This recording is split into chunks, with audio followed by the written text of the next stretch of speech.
اللہ ہمیں اپنے دشمن کی سمجھ نصیب فرمائے کہ ہمارا دشمن کون ہے؟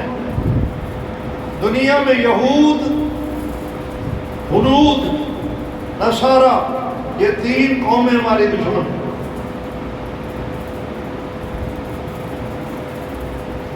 اور ان کی شروع سے یہ کوشش ہے کہ مومن کا قرآن سے تعلق توڑ دیا۔ ان کو یہ پتہ ہے کہ جب تک مومن کے پاس قرآن ہے اس کے ایمان کو کوئی خطرہ نہیں۔ قرآن سے ایمان مضبوط ہوتا ہے۔ اگر قرآن کا تعلق ان سے توڑ دیا جائے تو ان کے ایمان کو ضائع کرنے میں دیر بھی نہیں لگے۔ یہاں 100 سال پہلے آپ کو پتا ہے کہ برطانیہ کا راج رہا ہے، پتا ہے آپ کو؟ ادھر اٹھے بیٹھے ہو بلندے جے، یہاں برطانیہ کا راج رہا ہے، پتا ہے نا آپ کو؟ 200 سال تک۔ اسے یہ بات معلوم تھی کہ یہ مومن میری حکومت کو کیوں تسلیم نہیں کر رہا۔ اس نے اس کا سروے کیا، پورے ملک میں اس نے کمیشن بٹھائے۔ اس کو یہ رپورٹ ملی کہ ان مسلمانوں کے پاس ایک کتاب ہے قرآن مقدس، وہ قرآن مقدس جب تک ان کے پاس ہے تو ان کا نہ ایمان خطرے میں ہے نہ ان کی جان خطرے میں ہے، یہ سب کچھ دینے کے لیے تیار ہو جاتے ہیں۔ اس لیے سب سے پہلے قرآن کا تعلق ان سے توڑو۔ آپ ذرا ہندوستان کی تاریخ پڑھ کے دیکھیں، برطانیہ کے انگریز نے سب سے پہلا کام برے صغیر میں یہ کیا کہ مدرسے قرآن کے توڑے۔ نہ مدرسے ہوں گے نہ قرآن ہوگا، نہ مومن کا ایمان ہوگا۔ جب ایمان نہیں ہوگا تو پھر ہمیں تسلیم کرنا ان کے لیے مشکل نہیں ہوگی۔ مدرسوں کی عمارتیں توڑ دی، مدرسوں کی بلڈنگیں توڑ دی، مدرسوں کی جائیدادیں ضبط کر لی، بہت سارے علماء کو پھانسی چڑھا دیا۔ اس کا خیال یہ تھا کہ مدرسہ کوٹھیوں کا نام ہے، مدرسہ بلڈنگوں کا نام ہے، لیکن اس نے دیکھا کہ قرآن کی روشنی پھر بھی باقی ہے۔ اس نے کہا قرآن کے نسخے لے کر دلاؤ۔ یہ قرآن کے نسخے ہی نہیں ہوں گے تو کہاں سے قرآن لیں گے؟ نسخے اکٹھے کرنے کے لیے اس نے مختلف وفود بھیجے۔ ایک دیہات میں گئے تو ایک حافظ صاحب بچوں کو چھپر کے نیچے قرآن پڑھا رہے تھے۔ بلڈنگیں تو تھی نہیں، مدرسوں کا عنوان تو اس نے ختم کر دیا تھا۔ درختوں کے نیچے، چھپروں کے نیچے اپنے گھروں میں قرآن پڑھایا جا رہا تھا۔ اللہ نے یہ مومن کو شان دی ہے۔ تو انہوں نے کہا پھر جی ہمیں کچھ قرآن کے نسخے چاہیے، ہمیں ضرورت ہے۔ حافظ صاحب کو اطلاع مل چکی تھی کہ یہ قرآن کے نسخے لے لے کر جلاتے ہیں۔ اس نے کہا آنے والے لوگوں، مجھے پتا ہے کہ تم قرآن کو ختم کرنے کے لیے قرآن کے نسخے خرید کر کے جلا رہے ہو۔ آؤ میں تمہیں قرآن لوگوں کے سینے میں دکھاتا ہوں، اگر لوگوں کے سینے رہے تو قرآن بھی رہے گا۔ سبحان اللہ۔ اس نے اپنے شاگردوں میں ایک نابینا بچے کو کھڑا کیا، کہا بیٹے ان کو قرآن چھڑاؤ۔ انگریز تو نابینوں کو بیکار سمجھتے تھے، آج کل تو نابینے بھی پڑھ لکھ لیتے ہیں۔ اس دور میں ایسا کوئی رواج نہیں تھا نابینا بچہ کھڑا ہوا، اس نے فر قرآن پڑھنا شروع کیا۔ اس نے جب بہت سارا قرآن پڑھ لیا تو اس قاری صاحب نے کہا انگریزوں سنو، تم قرآن کے نسخے ختم کر سکتے ہو، قرآن کو نہیں ختم کر سکتے۔ قرآن کے تعلق کو ایمان والے سے توڑنے کے لیے سینکڑوں سال پہلے سے محنت ہو رہی ہے۔ آج بھی دنیا میں مختلف ملکوں میں جو لوگ قرآن کی توہین کرتے ہیں، قرآن کے مذاق اڑاتے ہیں، جلاتے ہیں، یہ واقعات اس لیے پیش آ رہے ہیں تاکہ ایمان والوں کا تعلق قرآن سے توڑ دیا جائے۔ لیکن ان ظالموں کو یہ بات معلوم ہونی چاہیے کہ تیرا باپ بھی 200 سال تک اس کی محنت کرتا رہا، وہ کامیاب نہیں ہوا، تو بھی نہیں ہوگا، اس لیے کہ اس کا محافظ اللہ ہے۔ اللہ نے خود کہا ہے اِنَّا نَحْنُ نَزَّلْنَا الذِّكْرَ وَإِنَّا لَهُ لَحَافِظُونَ۔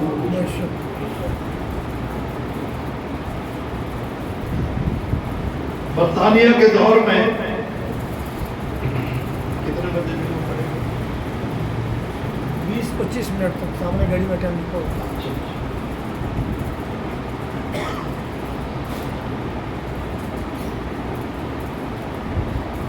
آج ہمارے سارے ملک میں تقدس قرآن پر یوم منایا جا رہا ہے۔ میں اس لیے اس موضوع کو بیان کر رہا ہوں، آپ ناراض تو نہیں ہو رہے؟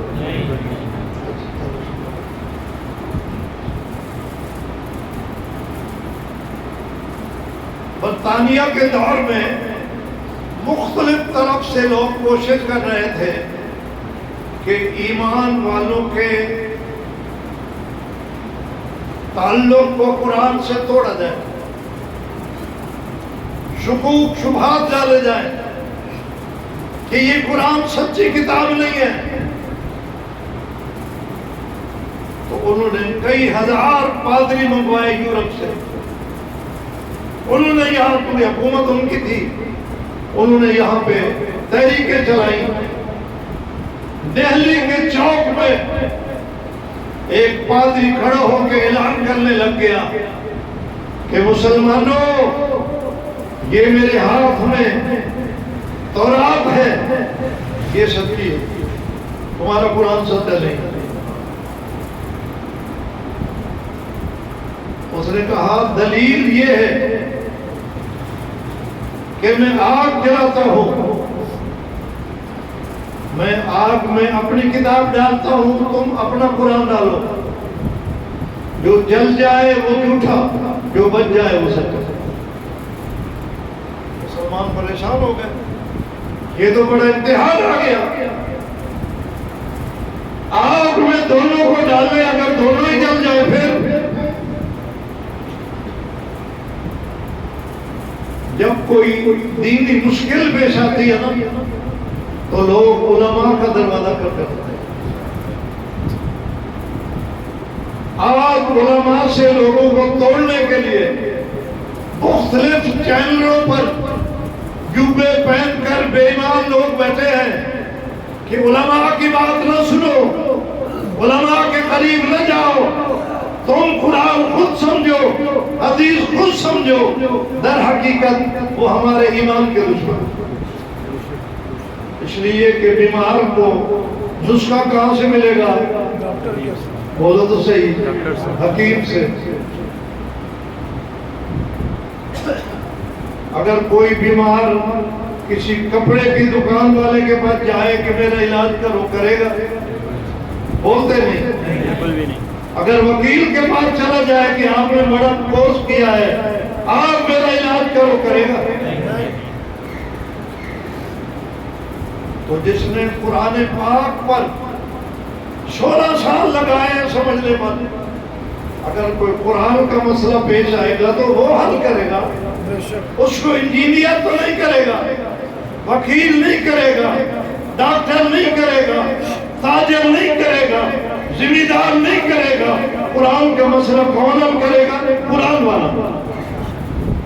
یہ کوشش ہو رہی ہے کہ لوگوں کو قرآن والوں سے ہٹاؤ، اس لیے کہ جب بیمار کو حکیم سے ہٹا لیں گے تو وہ بیماریوں کا زور ہو جائے گا تو وہ چڑ چڑ کر مر جائے گا، ایمان خطرے میں پڑ جائے گا۔ ہمیشہ سے لوگوں کا یہ طریقہ چلا رہا ہے کہ جب کوئی ایمان کے بارے میں، قرآن کے بارے میں مسئلہ پیش آئے تو علماء کا کنڈا کچلا ہوتا ہے۔ ایسا ہی کرنا چاہیے نا۔ دہلی میں ایک ہمارے بڑے عالم رہتے تھے، ان کا نام تھا شاہ عبدالعزیز، کہو رحمت اللہ علیہ۔ یہ دہلی کے بڑے محدث تھے۔ لوگ پریشان ہو کر ان کے پاس گئے، کہا حضرت جی ہمارے لیے بڑی مشکل پیش آ گئی ہے، چوک میں پادری اعلان کر رہا ہے کہ تم قرآن لاؤ، آگ میں ڈالو۔ میں اپنی کتاب آگ میں ڈالتا ہوں، جو بچ گئی وہ سچی ہے، جو جل گئی وہ جھوٹی ہے۔ ہم پریشان ہیں۔ جب لوگ علماء کے دروازے پہ آ جاتے ہیں تو ان کا ایمان بچ جاتا ہے، ان کا ایمان بچ جاتا ہے۔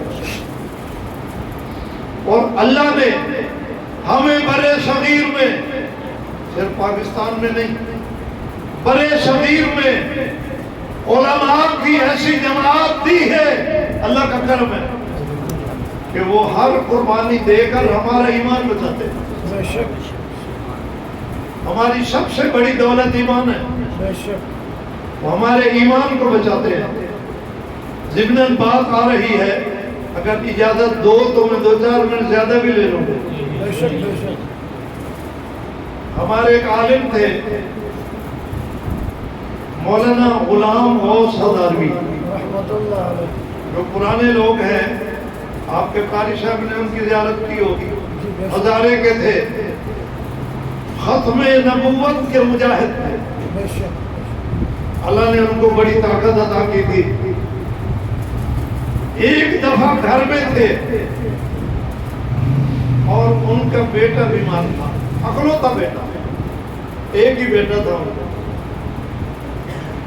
اور اس پر عجیب کیفیت طاری تھی کہ نا امید ہو چکے تھے، بڑا سخت بیمار تھا، اس کے علاج معالجے میں لگے ہوئے تھے، ان کی گھر والی بھی رو رہی تھی، خود بھی پریشان تھے۔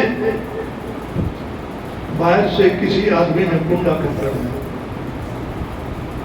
باپ تشریف لائے تو ایک آدمی کھڑا تھا، اس نے کہا حضرت جی میں فلاں بستی سے آیا ہوں، وہاں قادیانیوں نے بڑا شور مچا رکھا ہے اور اس بستی کے تمام لوگوں کا ایمان خطرے میں۔ ہمارے پاس کوئی عالم موجود نہیں ہے جو ان کو جواب دے سکے، آپ ہمارے ساتھ چلو۔ مدارکی صاحب سوچنے لگ گئے کہ میرا بیٹا مرگ کی حالت میں ہے، بچنے کی امید نہیں لگ رہی، میں اس کو چھوڑ میں جاؤں تو کیسے جاؤں؟ لیکن دوسرے لمحے ان کے دل میں خیال آیا کہ ایمان تو ایسی دولت ہے کہ اس پر تو بچے قربان کیے جاتے ہیں۔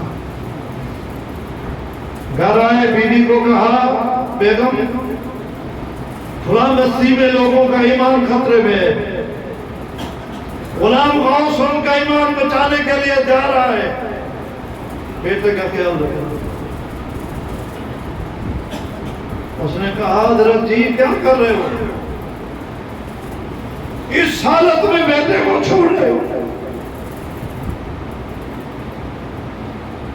انہوں نے فرمایا بیٹا بھی پیارا ہے لیکن ایمان اس سے زیادہ پیارا ہے۔ ایمان بھی قوم کا، اپنا نہیں، ان کو تو اللہ نے ایمان محفوظ دے رکھا ہے، قوم کا ایمان بچانے کے لیے انہیں کہا میں جاؤں گا، تھیلا اٹھایا اور چل پڑے۔ جب لاری کے اڈے پر پہنچے تو پیچھے سے اطلاع آئی کہ آپ کا بیٹا فوت ہو گیا، واپس آ جاؤ، جنازہ پڑھو۔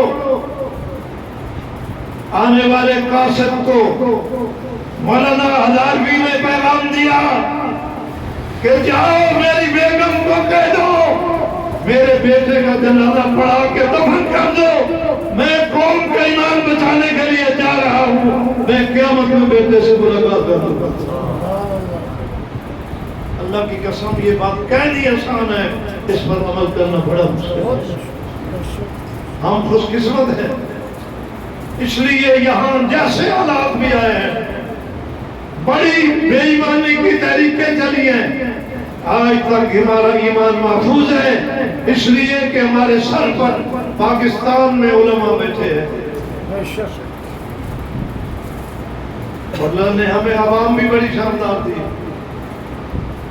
علماء اکیلے نہیں ہیں، پاکستان کی عوام بھی بڑی قربانیاں دینے والی ہے، یہ بھی اللہ کا کرم ہے۔ لاہور میں سن 53 میں عطا اللہ شاہ بخاری نے تحریک چلائی قادیانیوں کے خلاف۔ قادیانیوں کو جانتے ہو؟ جی نام تو سنو جی، یہ ایمان کے ڈاکو ہیں۔ سن 53 میں تحریک چلائی، اس وقت کی حکومت نے گولیاں چلائی تحریک کو ناکام کرنے کے لیے، مال روڈ پر گولیاں چل رہی تھی، نوجوان تڑپ تڑپ کر شہید ہو رہے تھے۔ ایک اماں بارات لے کر آ رہی اپنے بیٹے کی، اس نے جا کے بارات لے جا کے اپنے بیٹے کی شادی کرنی تھی۔ اس نے کہا یہ کیا ہو رہا ہے؟ بتایا گیا کہ ختم نبوت کی تحریک چلی ہوئی ہے، لوگ ختم نبوت کے تحفظ کے لیے جانے دے رہے ہیں۔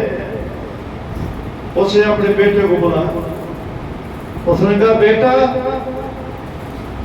ایسے موقع بہت کم ملتے ہیں، چھوڑو بارات کو، میں تیری شادی قیامت میں حوروں سے کروں۔ بارات والوں کو کہا واپس چلے جاؤ، میں آج شہید کی اماں بننا چاہتی ہوں۔ بیٹوں کو کہا بیٹے جاؤ، تم اماں کے حلالی بیٹے ہو، نبی کی ختم نبوت پہ ذبح ہو جاؤ، میں میدان قیامت میں فخر کروں گی کہ میں بھی شہید کی اماں ہوں۔ ہمیں کیسی قوم اللہ نے دی ہے۔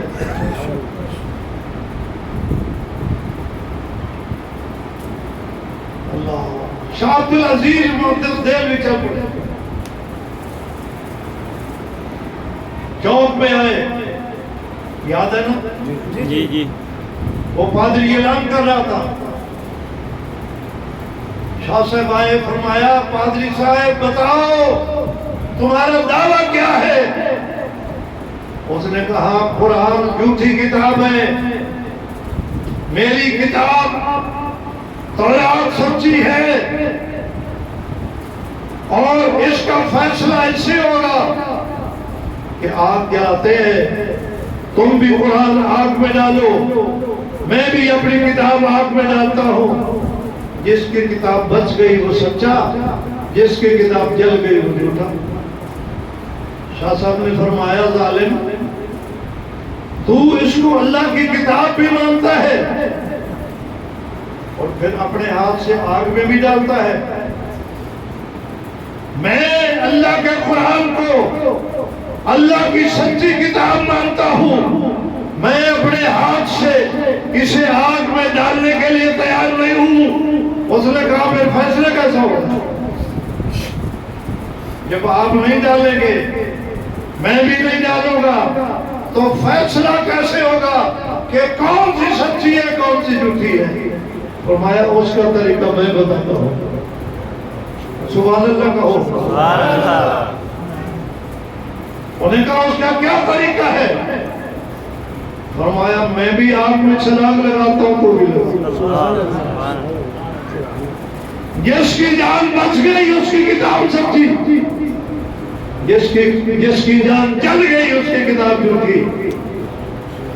فاضی دوڑ گیا۔ راز کیا تھا؟ راز یہ تھا کہ کتاب کو اس نے مشالہ لگایا ہوا تھا۔ مشالہ ہوتا ہے نا آگ پروف، کہ آگ نہیں جلاتی۔ اس کو یقین تھا کہ میری کتاب کو آگ بھی لگے گی کیونکہ مشالہ لگا ہوا ہے، لیکن اس کو پتہ نہیں تھا کہ میرا مقابلہ شاہ صاحب سے ہوتا ہے، ورنہ اپنے آپ کو بھی وہ مشالہ لگا کے آتا، اپنے آپ کو مشالہ لگایا نہیں تھا، اس لیے بات کیا۔ اللہ نے مسلمانوں کو فتح دی۔